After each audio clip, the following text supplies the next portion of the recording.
What's going on, guys? It's Mike. Today we're going to talk about Walmart. As you've probably already heard, Walmart came out with its Q4 results for 2023. They were really good across the board. They're killing it on every level. This is not about investment, though. There's some big news in that Q4 report, and that is that Walmart is buying Vizio, the television manufacturer based out of Irvine, California. Now, they said the deal is going to be a $2.3 billion deal, and it's crazy. Walmart's paying cash. This is not a stock swap or anything. This is going to be a cash deal to acquire Vizio. Now, there's a few things that come to mind, some questions for me, but I think that there's a story in here that we need to be paying attention to. This is a big play. It's a big move. Now, the first thing I thought of when I heard this was just that, wow, Walmart's buying a manufacturer. And I just know with any type of acquisition, merger, et cetera, they're always fraught with challenges, and especially when you start buying businesses that are kind of outside your core competency. You think of Walmart, you don't think manufacturing. I think of Walmart, and I think of really stellar buyers, meaning they're really smart at what they buy. They merchandise really well. They know how to grind down manufacturers, brands, et cetera, to get the lowest price possible. They force manufacturers and brands to really, really shave their margins thin to be on Walmart's shelves. The retailers, they've got I think well over 2,000 stores in the U.S. I mean, they are ubiquitous. They're everywhere, and they've gotten into every category. You can buy food, you can buy furniture, you can buy consumables, you can buy toys, sporting goods, etc., all at Walmart. So Walmart really kind of a super merchandising organization. That's what I think of when I think of Walmart. And of course, with that, they're geniuses at logistics, they're good marketers, etc. When I think of Walmart, I do not think of manufacturers. And so the first thing that comes to mind, which is really a minor thread here, this is not the real story, but the first thing that comes to mind is, what is Walmart going to do with a manufacturing company? How are they going to handle that? I'm curious about that, but that's not really the relevant issue here. And I don't think that them acquiring a manufacturing company, one that designs and manufactures televisions, sound bars, and things that are media related, I don't think that that is necessarily kind of the big story, and it's not really that risky. They could just buy it and say, look, we just want to own certain aspects. This is I know for a fact, by the way, this is a very strategic move by Walmart. This is not just them trying to expand into other markets. A very strategic move. We're going to get to that in a second. But they could buy it and just tell the folks in Irvine, look, we don't want to mess with anything. You guys do your thing. We've got some systems that we can help put in place, et cetera, but we can do that over a long period of time. You do your thing. The reason that Walmart is acquiring Vizio is not because they want access to a television manufacturer. You see, Vizio, founded in 2002, as I mentioned before, I may have mentioned in Irvine, they wanted to be a premier television manufacturer. And over time, I think they realized that that was a game that they couldn't win easily. And they've, for years, tried to put out kind of leading tech, et cetera. And they've had some hits quite a while back. But at some point, they realized we really need to focus on cost. We can be a low-cost leader. So when you think of a Vizio television, you're not thinking of high tech. You're not thinking of premium quality. You're thinking of a very affordable, reasonable, decent product that you can buy at, you guessed it, Walmart. And Walmart sells Vizios like crazy. They've got a great relationship. So Vizio settled in as kind of a low price leader. Now, the thing with that, as I mentioned earlier, is you've got to have your margins as aggressive and as narrow and as disciplined as possible. There's no room for slop. If you're going to be a low price, low cost leader, you're going to sell through Walmart, you got to be really good with your margins. Quite frankly, you can't make money with low margin television sales. You just can't do it. There's too much competition out there. You've got too many great players that can charge a premium. It's just very difficult. And so if you're going to live on your margins, you're going to die. Well, what Vizio did, they created this streaming platform that comes with their televisions. Everybody knows what a smart TV is right now, but their SmartCast platform, it has about 18,000 members, meaning 18,000 people use the SmartCast platform, and essentially it gives you access to free television. You fire up a Vizio, it's got this operating system, it's the SmartCast, you've got access to your Netflix and Apple Plus and all this, but you also have access to just free television. And in that platform, which all smart TVs have to one degree or another, but in that platform, Vizio sells advertising. And this is the key to the Walmart purchase of Vizio. You see, they sell advertising, and reports from even Vizio are that advertising really is where they make most of their company's profits. Now, they had about $2 billion in revenue back in 2020. This is Vizio. And I don't know what the revenue is right now.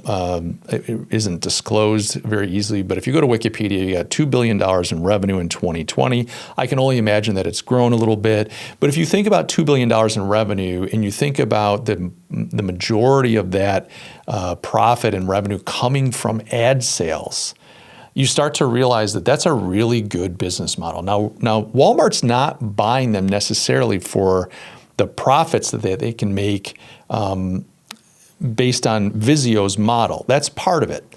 But you see, Walmart back before COVID, actually, but it really ramped up during the pandemic, made it clear that they wanted to be a player in the e-commerce online game.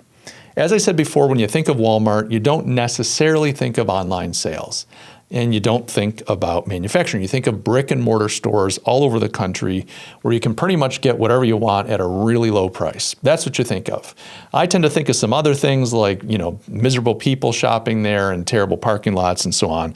But at the end of the day, that's irrelevant. Really what Walmart is a low-cost leader, brick and mortar store in every town in America where you can get pretty much whatever you want.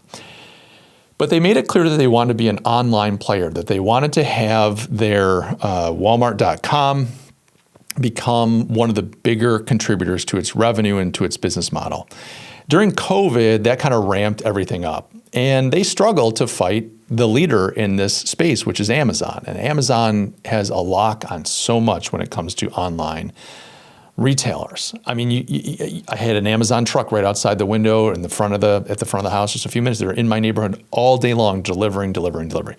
Everybody shops online at Amazon. And during COVID, Walmart put a lot of effort, made a lot of noise that they were going this route to try to grab some of that growth in the online segment that we all couldn't go out of our houses. We're buying online. And Walmart worked really hard at that. They didn't do great. I mean, they didn't get trounced, but they didn't deliver like everybody thought they might.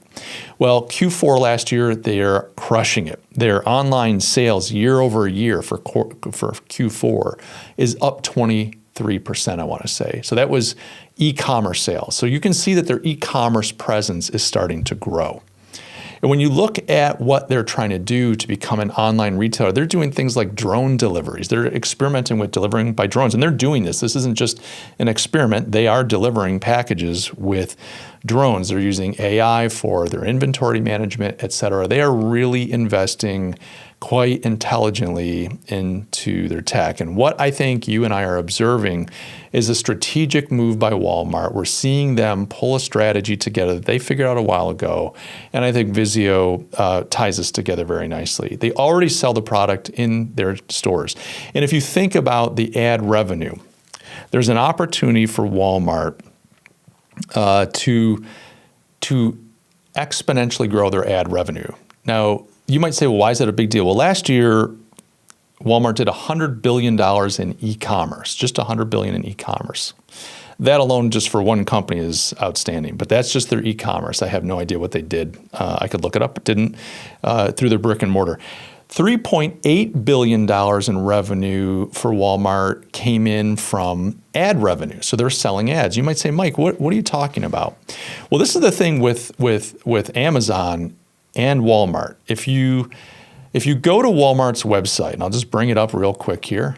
If you go to Walmart's website, you see that it's got all these kind of promotions, what you and I would think are just promotions. As you scroll, you start to see, Sun-Ready Patio, Better Homes and Gardens.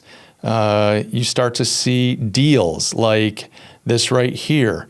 And as you start to scroll, here's another thing, Better Home and Gardens. So Better Home and Gardens, you start to see Godzilla versus Kong. Those are brands. You start to see Lego Flowers Forever. Again, brands. Puppy Penguins, brands. Paw Patrol, brands. You start to see ads for Samsung. And what you begin to understand is these are not just promotions. These are advertisements. This is just Walmart.com. So you hit the website. I don't have an account with them. As you can see, I haven't signed in. If I did, it would start serving me content that was based on my interests and behaviors. But you have ads. They're selling ads. Better Homes and Gardens are paying to have their branded products promoted on Walmart, as are Lego and some of these other brands here. So what that means is Walmart buys Vizio. Vizio has a SmartCast platform that has advertising. This allows Walmart to advertise, or to, sell advertising to the folks that sell in its stores. You've got a digital ecosystem. You're on your television. All this stuff's becoming smart. They connect to your phones, etc. You can be sitting there, you're watching television, you get a Walmart-driven ad from the Walmart/Vizio SmartCast ad network. You can buy, it goes right to Walmart.com. You can have the stupid thing droned to your house within hours, potentially, even if it's not hours, even if it's next day. And now you're a massive player. And not only that, but you're also collecting user data. I mean, data is just outrageous. Data is the fuel that makes this whole market go. So Walmart's play here very strategic. And I should mention, when I was talking about ads, Amazon, when you go to Amazon to buy something, Amazon is selling billions and billions and billions of dollars worth of advertising. When you are an Amazon retailer, meaning you're a manufacturer, you sell your products on Amazon. Amazon is driving you to invest ad money. So you might sell a few $1 million worth of product, but you're spending $500,000 to advertise on Amazon's platform to make sure that your product shows up first. So think about that. You're putting your product on Amazon. Amazon's taking a cut from that. They get money from that. But on top of that, Amazon's saying you have to advertise with us if you want your products to show up, because we got thousands of products in your category. And when someone searches, Jimmy Buffett blanket, I'm just making that up. If there's 100 of those and your competitors advertising more than you are, people are going to see your competitors and they're going to buy it. So you control the ecosystem. And with 18 million members, SmartCast for Vizio, Walmart's got a built-in audience that they can create an ecosystem, keep people within that ecosystem, consuming content, getting advertised to, purchasing products that's delivered directly from the Walmart.com website. And if they can do it with 18 million, they can grow that thing to 20 million, to 50 million, to 100 million. And again, being a low-price television, people are going to go to Walmart and go, well, why wouldn't I buy this cheap thing? Yeah, I'm going to get some advertising, but I get a really decent television for practically free. So I would imagine even that the Vizio pricing is going to come down more, because that will become a loss leader for Walmart. So keep an eye on this. I think it's a very interesting development. I think it's not good necessarily for us as a society. I think as these closed ecosystems become more and more prevalent, and I say closed, it's not like they're a small thing that we're all outside of. We all become consumed and enveloped by these things, but they're closed. You really can't get out of them once you're in them. You don't even know that you're in them. They're collecting all kinds of data on you, et cetera, et cetera.